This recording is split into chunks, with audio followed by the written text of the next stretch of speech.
buntag siyang tanan guys. Karong adlaw guys kay moadto sa Tuburan Spring Resort diri sa El Salvador, Misamis Oriental. So nanami diri sa bridge sa Cagayan de Oro. So grabe ka choy kay wala kay ko ga video kay kurog kayo ang motor. So nga na lang cellphone lang ta mag video. So nihapit mi diri sa Upol nga pier or port bang tawag ana. So grabe ka choy kay daghang kay mga bangka diri man no, gikan sa mga lawod o gisan sa mga dagkong sagasa sila gadto nga mga isda.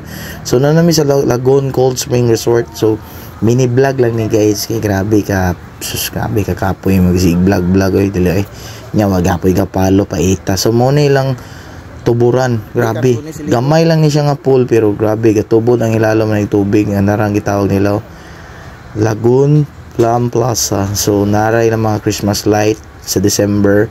So gabi na among gi-videohan ako nga nakatsoy ang ilalom diri. So kaning lagoon pwede maliguan, walay cottage siya diri, open siya, 35 ang entrance each.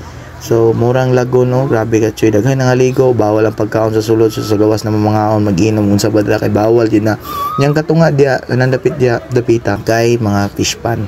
So diri dapita so pinachoy pinakuan tayo ng mga video dia nga pinakuan ba ana man. So mo nang lagoon gamay lang niya siya, walay malumos dia kay 5 feet na 4 feet ba na siya mabaw ra kay grabe ka choy. So silang Kikit o si Marky Boy dia nga pinachill dia nangita mig spot kay magilis may kay maligo lagi mi. So mini vlog lang ni guys. So mo ni ang lagoon simple siya, dagay nga ligo limpyo kay tuburan man. Way problema yang tubig manggod kay sakto ra dili kay bugna o dili kay kuan. So mga Christmas light dia nga wala pa gitangtang nila.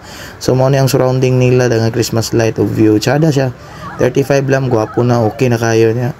Gabi naman so tanawang lagoon tinaw kay na niya nihalo ng mga isda mga tilapia pero the best kay nature jud siya ba sa ilalom siya gagi diri sa El Salvador, Misamis Oriental. So kami dia picture din kuno kay managligo kay kapoy na. So nihapit mi diri sa mga Christmas light diri sa El Salvador. Diri gyapon ni sa sulod sa lagoon, di ba?